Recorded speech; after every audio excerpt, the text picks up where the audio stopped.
ಎಲ್ಲರಿಗೂ ನಮಸ್ಕಾರ.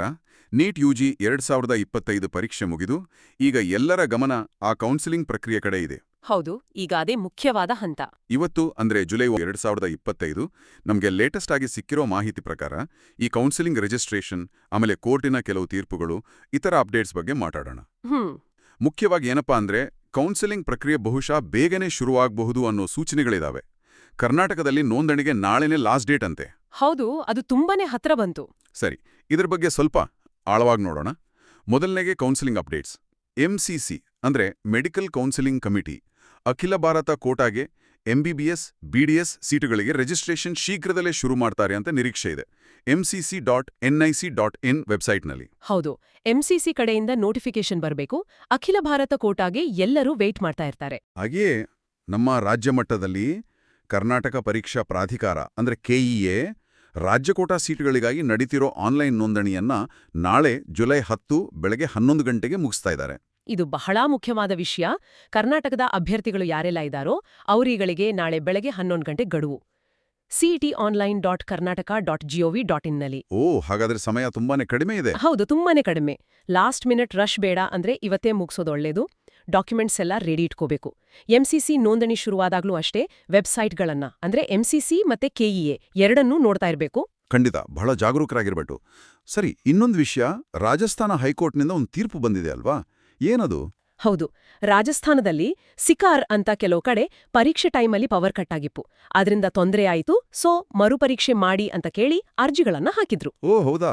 ಆದ್ರೆ ರಾಜಸ್ಥಾನ ಹೈಕೋರ್ಟ್ ಈ ಅರ್ಜಿಗಳನ್ನ ವಜಾಗೊಳಿಸಿದೆ. ವಜಾ ಮಾಡಿದ್ರ? ಹಾಗಾದ್ರೆ ಮರುಪರೀಕ್ಷೆ ಇಲ್ಲ ಅಂತಾನಾ? ಯಾಕೆ? ಕೋರ್ಟ್ ಹೇಳೋ ಪ್ರಕಾರ ಈ ಸಮಸ್ಯೆಯಿಂದ ಅಫೆಕ್ಟ್ ಆದವರು ತುಂಬಾ ಕಡಿಮೆ ಜನ, ಅಂದ್ರೆ ಸುಮಾರು 0.5% ಅಷ್ಟೇ. ಜಸ್ಟ್ 0.5%? ಹೌದು, ಇಷ್ಟು ಕಡಿಮೆ ಜನರಿಗಂತ ಮತ್ತೆ ಪರೀಕ್ಷೆ ನಡೆಸೋದು ಸರಿ ಹೋಗಲ್ಲ ಅನ್ನೋದು ಕೋರ್ಟ್ ಅಭಿಪ್ರಾಯ. ಸೊ ಇದರಿಂದಾಗಿ ಕೌನ್ಸಿಲಿಂಗ್ ಪ್ರಕ್ರಿಯೆ ಯಾವುದೇ ಅಡೆತಡೆ ಇಲ್ಲದೆ ನಡೆಯೋಕೆ ದಾರಿ ಕ್ಲಿಯರ್ ಆದ ಹಾಗೆ ಆಗಿದೆ. ಸರಿ, ಇದು ರಾಜಸ್ಥಾನದ ಕಥೆ ಆಯ್ತು.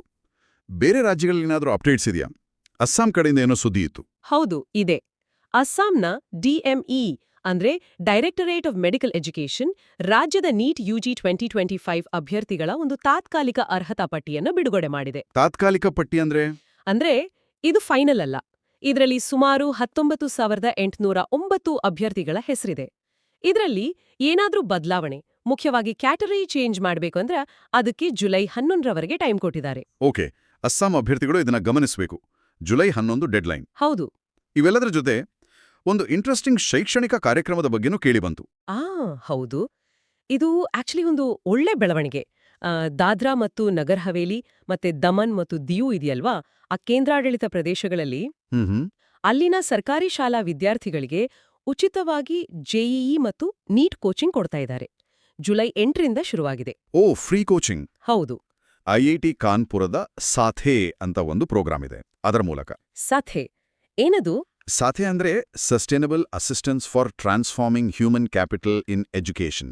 ಶೈಕ್ಷಣಿಕವಾಗಿ ಎಲ್ಲರಿಗೂ ಸಮಾನ ಅವಕಾಶ ಸಿಗಬೇಕು ಅನ್ನೋ ನಿಟ್ಟಿನಲ್ಲಿ ಇದೊಂದು ಒಳ್ಳೆ ಪ್ರಯತ್ನ. ನಿಜಕ್ಕೂ ಒಳ್ಳೆ ವಿಷಯ ಇದು. ಸರಿ, ಕೊನೆಯದಾಗಿ ರಿಸಲ್ಟ್ಸ್ ಮತ್ತೆ ಸ್ಕೋರ್ ಕಾರ್ಡ್ ಬಗ್ಗೆ ಒಂದು ಸಣ್ಣ ನೆನಪು ಮಾಡೋಣ. ಫೈನಲ್ ಆನ್ಸರ್ ಕೀ ಮತ್ತೆ ರಿಸಲ್ಟ್ಸ್ ಜೂನ್ 14ಕ್ಕೆ ಬಂದಿತ್ತು ಅಲ್ವಾ? ಹೌದು, ಬಂದಿತ್ತು. ಯಾರಾದರೂ ತಮ್ಮ ಸ್ಕೋರ್ ಕಾರ್ಡ್ ಇನ್ನೂ ಡೌನ್ಲೋಡ್ ಮಾಡಿಲ್ಲ ಅಂದ್ರೆ neat.nta.nic.in ಹೋಗಿ ಲಾಗಿನ್ ಆಗಿ ಈಗ್ಲೂ ತಗೋಬಹುದು. ಹೌದು, ಸ್ಕೋರ್ ಕಾರ್ಡ್ ಬಹಳ ಮುಖ್ಯ ಕೌನ್ಸಿಲಿಂಗ್ಗೆ. ಸಾರಾಂಶ ಹೇಳೋದಾದ್ರೆ ಕೆಲವು ಮುಖ್ಯ ಪಾಯಿಂಟ್ಸ್. MCC ಪೋರ್ಟಲ್ ಚೆಕ್ ಮಾಡ್ತಾ ಇರಿ. ಕರ್ನಾಟಕದ ಅಭ್ಯರ್ಥಿಗಳು ನಾಳೆ ಬೆಳಗ್ಗೆ 11 ಗಂಟೆ ಒಳಗಡೆ ರಿಜಿಸ್ಟರ್ ಮಾಡಿ. ಅಸ್ಸಾಂ ಅಭ್ಯರ್ಥಿಗಳು ಮೆರಿಟ್ ಲಿಸ್ಟ್ ನೋಡಿ, ಏನಾದ್ರೂ ಚೇಂಜಸ್ ಇದ್ರೆ ಜುಲೈ 11ರೊಳಗೆ ಮಾಡಿ. ಎಲ್ಲಕ್ಕಿಂತ ಮುಖ್ಯವಾಗಿ ಯಾವುದೇ ಅಪ್ಡೇಟ್ಗೆ ಅಧಿಕೃತ ವೆಬ್ಸೈಟ್ಗಳನ್ನೇ ನೋಡಿ. ವಾಟ್ಸ್ಆಪ್ ಫಾರ್ವರ್ಡ್ಗಳನ್ನ ನಂಬೇಡಿ.